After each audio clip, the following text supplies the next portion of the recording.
Hello, my dear children. Welcome to English class. I hope you all are safe at your places. In today's class, we will be learning about chapter number 6 from Literature Reader Book, whose title is Never Give In by Winston Churchill. So, children, let's begin with the chapter. Let's know about the author, whose name is Winston Churchill.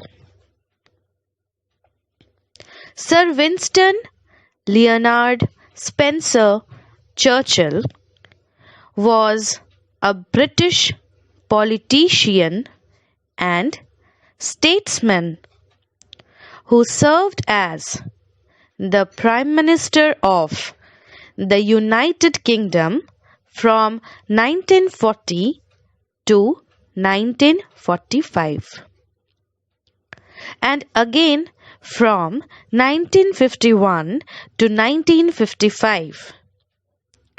Churchill was also an officer in the British Army, a historian and a writer. He won the Nobel Prize in Literature in 1953 for his overall lifetime body of work. So children, Winston Churchill was a British politician who was the Prime Minister of United Kingdom, and he was also a good historian and writer, and he won Nobel Prize for his works in literature. Now let's begin with the chapter.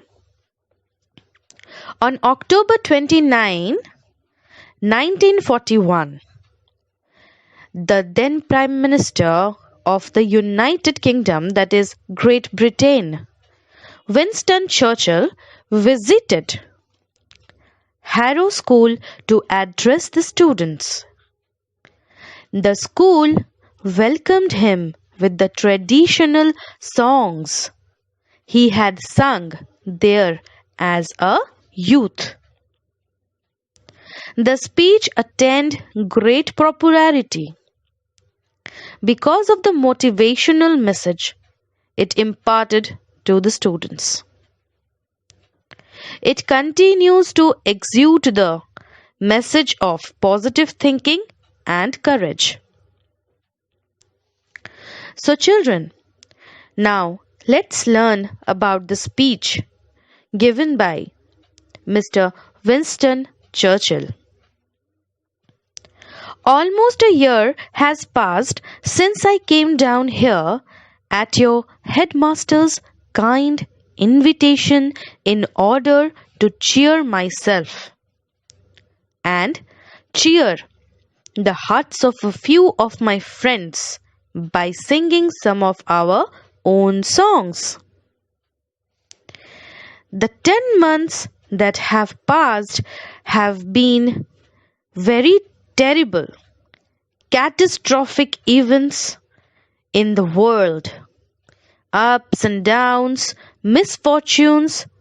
But can anyone sitting here this afternoon, this October afternoon, not feel deeply thankful for what has happened in the time that has passed and for the great improvement in the position of our country and of our home?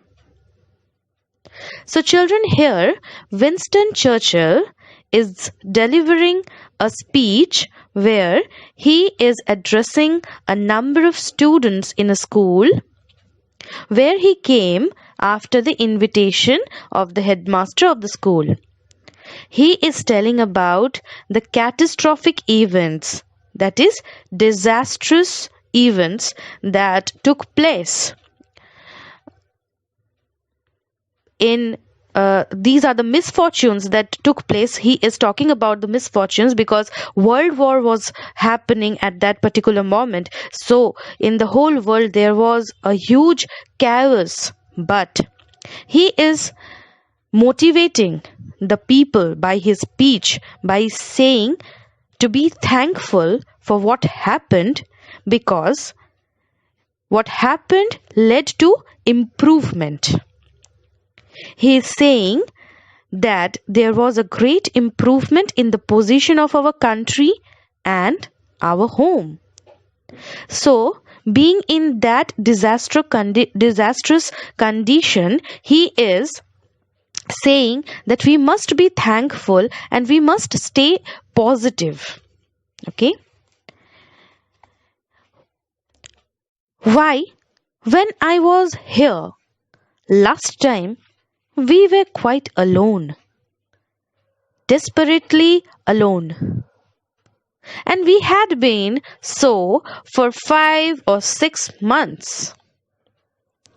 We were poorly armed. We are not so poorly armed today. But then we were very poorly armed. We had the unmeasured meanness of the enemy and their air attack still beating upon us. And you yourselves had experience of this attack. And I expect you are beginning to feel impatient that there has been this long lull with nothing particular turning up. So, children, here Winston Churchill is saying that he was not having the strong armed force at that particular period when the World War was going on. But they never gave up. They fought. They fought against their enemy. They were positive about what was happening there. So, he is saying here that I expect you are beginning to feel impatient that there has been this long disastrous thing happening with nothing particular turning up. But you must stay positive for the result that is going to come out of this disastrous situation. Next. But we must learn to be equally good at what is short and sharp, and what is long and tough. It is generally said that the British are often better at the last. They do not expect to move from crisis to crisis. They do not always expect that each day will bring up some noble chance of war.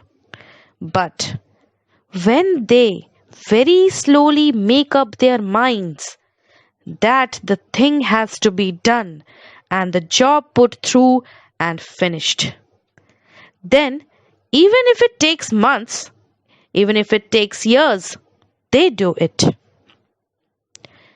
So, children, in this paragraph, to motivate the people, Winston Churchill is saying that we need to verify our works. Is our work very much short and sharp, or our work is going to be long and tough? So, if we understand what kind of work we are doing, then getting result will be easier. And when we make up our minds, then we tend to complete the work at time. Okay, so where there is a will, there is a way. So we need to make up our mind for certain work, and we have to continuously do that work to get the end result. We should never give up in between. This is what the notion Winston Churchill is telling us in this chapter. Next, another lesson I think we may take. Just throwing our minds back to our meeting here 10 months ago. And now is that appearances are often very deceptive, and as Kipling well says, we must meet with triumph and disaster and treat those two impostors just the same. Children, deceptive means misleading. So here, Winston Churchill in this paragraph is saying that we must take a lesson. We must take a lesson from the triumph we meet or from the disaster we meet. Whether it is our victory or it is a disastrous situation, always there is a lesson to come up. We must not give up. We must stay positive, and where there is a will, there is a way. So we must make up our minds to complete a work. So, children, I hope this chapter till now is clear to all of you all. See you in the next class with the remaining chapter. Till then, stay safe. Thank you.